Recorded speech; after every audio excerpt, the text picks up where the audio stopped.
जय जिनेन मित्रों, आप जानते हैं कि जैन धर्म आश्चर्यों से भरा पड़ा है। आप जैन धर्म को जितना ही जानेंगे उतना ही हैरान होते जाएंगे। आज उसी श्रृंखला में हम 10 ऐसे आश्चर्यों के बारे में यहाँ पर बात करने जा रहे हैं जिन्हें लोग बहुत ही कम जानते हैं, और किन्हीं आश्चर्यों का तो नाम भी लोगों ने नहीं सुना है। तो चलिए शुरू करते हैं आज की यह श्रृंखला। Mangi Tungi the great wall of Maharashtra. मित्रों, आपने चीन की दीवार का नाम तो सुना ही होगा, लेकिन क्या आप जानते हैं महाराष्ट्र में भी एक जैन सिद्ध क्षेत्र है जिसे ग्रेट वॉल ऑफ महाराष्ट्र भी कहा जाता है। यह है नासिक से 150 किलोमीटर की दूरी पर स्थित मांगी तुंगी जैन तीर्थ क्षेत्र। प्रथम तीर्थंकर भगवान आदिनाथ की 108 फीट की प्रतिमा यहाँ पर विराजमान है, जो इसी पहाड़ी के पत्थर को तराश कर बनी है। दरअसल यहाँ पर 2 पहाड़ियाँ हैं, एक मांगी एक तुंगी। पर्वत पर कुल 9 मंदिर हैं। पूरे भारत के आराध्य देव मर्यादा पुरुषोत्तम रामचंद्र जी को जैन शास्त्रों के अनुसार यहीं से मोक्ष प्राप्त हुआ था। यही वह जगह है जहाँ पर जैन शास्त्र अनुसार हनुमान, सुग्रीव, सुडील, गव, गवाक्य, नील, महानील और 99 करोड़ मुनिराजों ने मांगी तुंगी से मोक्ष प्राप्त किया। इसी कारण इसे दक्षिण भारत का सम्य शिखर भी कहते हैं। चोटी तक पहुँचने में 3500 सीढ़ियाँ चढ़नी पड़ती है। पहाड़ियों पर 2000 साल पुरानी मूर्तियाँ आपको यहाँ पर खुद ही मिल जाएंगी। यात्रा इतनी ऊंचाई तक जाती है कि पहाड़ों से अद्भुत दृश्य देखने को मिलता है। वारंगा केरे बसदी, चारों तरफ फैला पानी और बीचों बीच एक 800 साल पुराना जिनालय। स्थान वारंग, कर्नाटका। मित्रों, वैसे दक्षिण भारत की संस्कृति जैन धर्म के आश्चर्यों से भरी पड़ी है, लेकिन जब आप वारंगा में झील के बीचों बीच स्थित केरे बसदी यानी लेक टेम्पल को देखते हैं तो मुंह से अचानक निकल ही पड़ता है OMG। झील के बीचों बीच बनाई गई यह चतुर्मुख बसदी किसी आश्चर्य से कम नहीं है, एवं मंदिर की नक्काशी में आपको जैन वास्तुकला के स्वर्णिम काल के दर्शन होंगे। लेक टेम्पल, जिसे कन्नड़ में केरे बसदी भी कहा जाता है, 12वीं सदी में बना एक जैन मंदिर है जो झील के बीचों बीच स्थित होने के कारण अद्वितीय माना जाता है। मंदिर के मूल नायक 23वें तीर्थंकर भगवान पार्श्वनाथ हैं। मंदिर चतुर्मुख शैली में बनाया गया है, जिसमें 4 प्रवेश द्वार हैं, जिस कारण इसे चतुर्मुख बसदी के नाम से भी जाना जाता है। मंदिर तक पहुंचने में नाव का सहारा लेना पड़ता है, जो अपने आप में एक अनूठा अनुभव है। कंबदहल्ली पंचकूट बस्ती। मित्रों, आपने अपनी लाइफ में बहुत से मंदिरों के दर्शन किए होंगे। आमतौर पर मंदिरों में एक शिखर होता है और एक मुख्य वेदी होती है, लेकिन क्या आप जानते हैं हमारे देश में एक ऐसा मंदिर भी है जिसमें 1 नहीं 2 नहीं बल्कि 5 शिखर हैं और 5 ही मुख्य वेदी हैं। इस मंदिर का नाम है पंचकूट बसदी, जो स्थित है श्रवणबेलगोला से मात्र 18 किलोमीटर की दूरी पर कंबदहल्ली में। कंबदहल्ली का कन्नड़ में मतलब होता है स्तंभों का गांव। बंधुओं, एक समय कंबदहल्ली जैन धर्म का एक महत्वपूर्ण केंद्र था। प्राचीन समय में यहाँ पर 72 जिनालय थे। पंचकूट बसदी द्रविड़ आर्किटेक्चर का बेजोड़ नमूना है। गंग वंश के शासनकाल के दौरान बनाया गया है। यह मंदिर भगवान आदिनाथ को समर्पित है, जिसमें भगवान महावीर की भी एक बड़ी मनोरम प्रतिमा विराजमान है। बसदी के ठीक सामने एक 50 फीट का सिंगल स्टोन से बना मानस्तंभ भी है, जो इस बसदी की शिल्पकला का एक बेजोड़ नमूना है। अब आप जब भी श्रवणबेलगोला की यात्रा पर जाएं तो कंबदहल्ली की इस अद्भुत जिनालय के दर्शन अवश्य करिएगा। अरंगुलम जैन मंदिर, तमिलनाडु। मित्रों, एक ऐसा जिनालय जो 1200 वर्ष से भी अधिक प्राचीन है, जिसका उल्लेख 10वीं शताब्दी के थोलमोजी थेवर द्वारा सूलामणि साहित्य में प्राप्त होता है। एक ऐसा मंदिर जो आश्चर्य से कम नहीं है। खास बात यह है कि जिनालय के गर्भगृह के लगभग 200 मीटर की दूरी पर 2 स्लैब पत्थर खड़े हैं, जिसे धर्मचक्र या एंथरा काल भी कहा जाता है। दोनों एंथरा काल में एक तो सही सलामत है लेकिन दूसरा टूटा हुआ है। खास बात यह है कि इन पत्थरों के शीर्ष पर एक गोल छेद है जो सबसे बड़ा रहस्य बना हुआ है, क्योंकि बताया जाता है कि जब सूर्य की किरणें उत्तरायण और दक्षिणायन में पृथ्वी पर पड़ती हैं तब इस गोल छेद से सूर्य की किरणें सीधे प्रतिमा जी पर पड़ती हैं और उस दौरान प्रतिमा जी का रंग बदल जाता है और बदलकर केसर, नारंगी, कुमकुम और सफ़ेद हो जाता है और यह सिर्फ एक वर्ष में 2 बार ही होता है। सोचिए कितना मनोरम दृश्य होता होगा। जिन कलाकारों ने इस जिनालय का निर्माण किया होगा उनके आगे तो आज के वैज्ञानिक भी नतमस्तक हो जाएं। भातकुली, महाराष्ट्र। श्री भातकुली या भोजकुट प्राचीन विदर्भ का एक शहर है जिसे भगवान कृष्ण की प्रमुख रानी रुक्मिणी के भाई रुक्मी ने स्थापित किया था।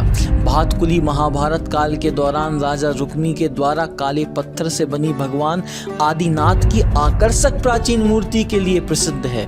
इस मूर्ति को उन्होंने एक भव्य मंदिर में स्थापित कराया था। पुरातत्वविदों के मुताबिक यह मूर्ति 3000 साल से भी ज्यादा पुरानी है। ग्रामीणों द्वारा विभिन्न शैलियों में इसकी प्रार्थना और पूजा की गई। ग्रामीणों को आश्चर्य हुआ कि उनकी इतनी सारी इच्छाएं पूरी भी हो रही हैं। ध्यान करते समय आप अपने आप को यहाँ बहुत हल्का अनुभव करेंगे और कभी कभी आपको ऐसा लगेगा कि आप हवा में उठ रहे हैं। यह किसी आश्चर्य से कम नहीं है। गोपाचल पर्वत। किसी एक जगह पर सैकड़ों जैन प्रतिमाएं अगर आपको देखनी हो तो वह ग्वालियर के अलावा कहीं और संभव नहीं है मित्रों। अद्वितीय विशालता को समेटे ये प्रतिमाएं विश्व भर में अनूठी हैं। तोमर वंश के राजा वीरमदेव, डूंगर सिंह व कीर्ति सिंह के शासनकाल में इन विशाल मूर्तियों का निर्माण किया गया था। जब मुगल सम्राट बाबर ने इन विशाल मूर्तियों को देख 1557 में इन्हें नष्ट करने का आदेश दे दिया, परंतु जैसे ही उन्होंने भगवान पार्श्वनाथ जी की विशाल पद्मासन मूर्ति पर वार किया तो देव पुनीत चमत्कार हुआ और विध्वंसक भाग खड़े हुए और वह विशाल मूर्ति नष्ट होने से बच गई। आज भी यह विश्व की सबसे विशाल 42 फुट ऊंची पद्मासन पारसनाथ की मूर्ति अपने अतिशय से पूर्ण है एवं जैन समाज के परम श्रद्धा का केंद्र है। हजारों मूर्तियां अवस्थित होने के कारण इस पहाड़ी को जैन गढ़ी के नाम से भी जाना जाता है। श्री अंतरिक्ष पार्श्वनाथ दिगंबर जिनालय। मित्रों, भगवान पारसनाथ जैन धर्म के 23वें तीर्थंकर हैं एवं भारतवर्ष में सर्वाधिक प्रतिमाएं भगवान पार्श्वनाथ की ही पूजी जा रही हैं। भगवान पार्श्वनाथ को समर्पित एक ऐसी ही अनूठी प्रतिमा सिरपुर में है जो जिला वासिम में पड़ता है।